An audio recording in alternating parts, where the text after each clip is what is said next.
Hər vaxtınız xeyir. Bugün çox maraqlı və vacib bir mövzuya toxunacağıq. Biznesin əsl dili sayılan mühasibat uçotuna. Gəlin birlikdə bu dilin sirlərini açaq. Bax, bu sualın cavabı əslində çox sadədir. Təbii ki, əgər biznesin universal dilini, yəni mühasibat uçotunu başa düşürsünüzsə. Yaxşı, onda gəlin işə elə kökündən başlayaq. Ümumiyyətlə, mühasibat uçotu deyəndə nəyi nəzərdə tuturuq? Nədir bu? Belə deyək də, mühasibat uçotu bir növ şirkətin maliyyə gündəliyidir. O, bütün pul hərəkətlərini, bütün əməliyyatları səliqəli şəkildə qeydə alır, ölçür və təhlil edir ki, sonda doğru düzgün qərarlar verə bilək. Yəni, bir şirkətin pul hekayəsini məhz uçot danışır. Bütün bu mürəkkəb sistemin mərkəzində, bilirsiniz, bircə dənə qızıl qayda dayanır. Sadə, amma inanılmaz dərəcədə güclüdür qayda. Bunu bir tərəzi kimi təsəvvür edin və bu tərəzinin gözləri həmişə, amma həmişə bərabər olmalıdır. Və o tərəzinin düsturu da budur. Aktivlər bərabərdir kapital plus öhdəliklər. Gəlin aydınlaşdıraq. Tərəzinin bir gözündə şirkətin sahib olduğu hər şey var, yəni aktivlər. O biri gözündə isə bu aktivlərin kimə borclu olduğu göstərilir. Ya sahiblərinə, bu kapitaldır, ya da kənar şəxslərə, bu da öhdəliklərdir. Bax, mühasibat uçotunun bütün məğzi bu tarazlıqdır. Gəlin bu terminləri bir-bir açaq. Aktiv nədir? Aktiv, şirkətin gələcəkdə ona pul qazandıracaq bütün varidatıdır. Kassanızdakı pul, ambardakı mallar, ofisdəki kompüterlər, bunların hamısı aktivdir. Yaxşı, bəs öhdəlik? Öhdəliklər şirkətin borclarıdır. Məsələn, bankdan götürdüyünüz kredit və ya mal aldığınız təchizatçıya olan borcunuz. Yəni, bunlar başqalarının sizin aktivlərinizə olan iddiasıdır. Və nəhayət, kapital. Kapital, ən sadə dillə desək, bütün borcları çıxandan sonra şirkətin sahibinə qalan hissədir. Şirkətin əsl sərvəti, onun xalis dəyəri məhz budur. Nəzəriyyə aydındır, elə deyilmi? İndi gəlin bütün bunları praktikada görək. Təsəvvür edin ki, biz kiçik bir kitab mağazası açırıq. Gəlin onun ilk addımlarını birlikdə izləyək və görək o məşhur tərəzimiz necə işləyir. Deməli, hekayəmiz belə başlayır. Birinci addım, təsisçi biznesə 30.000 manat nağd pul qoyur. Nə baş verir? Şirkətin 30.000 manat pulu, yəni aktiv yaranır və eyni zamanda 30.000 manat da kapitalı, yəni sahibin payı yaranır. İkinci addım, bu 30.000 manatın hamısına kitab alırıq. Fikir verin, biz nə varlandıq, nə də kasıbladıq.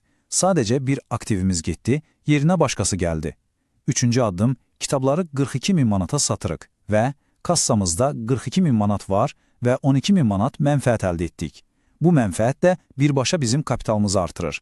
Və nəhayət, dördüncü addım, 50.000 manatlıq yeni kitab alırıq. Amma 40.000-i nağd ödeyirik, 10.000 manat isə borclu qalırıq. Bax, bu bizim ilk öhdəliyimizdir. Gördüyünüz kimi, hər bir hərəkət tənliyə təsir etsə də, tarazlığı heç vaxt pozmur. Xüsusilə o ikinci addım çox maraqlıdır, deyilmi?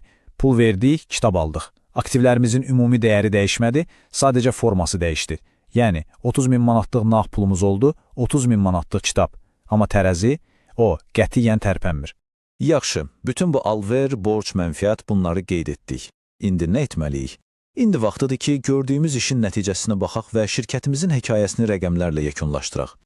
Və budur nəticə. Qarşınızdakı bu cədvələ sınaq balansı deyilir.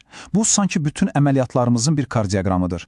Sol tərəf, yəni debet, bizim varidatımızı göstərir. Sağ tərəf, kredit isə bu varidatın mənbəyini və ən möhtəşəm hissəsi, baxın, yekun rəqəmlər eynidir. 67.400. Bu o deməkdir ki, bizim tərəzimiz hələ də mükəmməl tarazlıqdadır.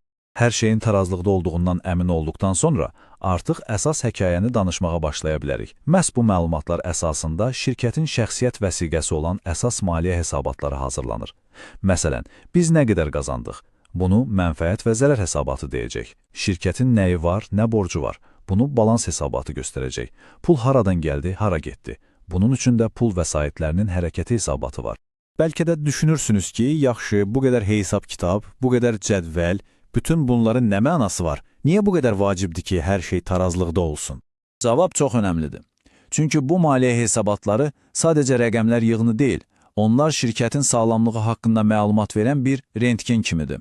Bir investor sizin şirkətə pul yatırmaq istəyəndə, bir bank sizə kredit verməyi düşünəndə məhz bu hesabatlara baxır. Amma təbii ki, təkcə hesabatın olması kifayət deyil. Bu məlumat həm də keyfiyyətli olmalıdır. Yəni, o, verdiyiniz qərarlara təsir etməlidir.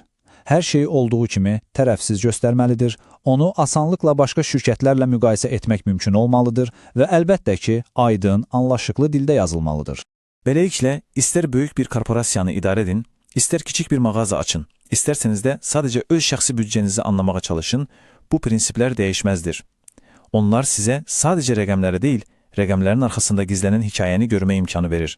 Bəs siz öz maliyyə hekayənizi oxumağa hazırsınız? Bu cür videoların davamı üçün videonu bəyənməyi və kanala abunə olmağı unutmayın.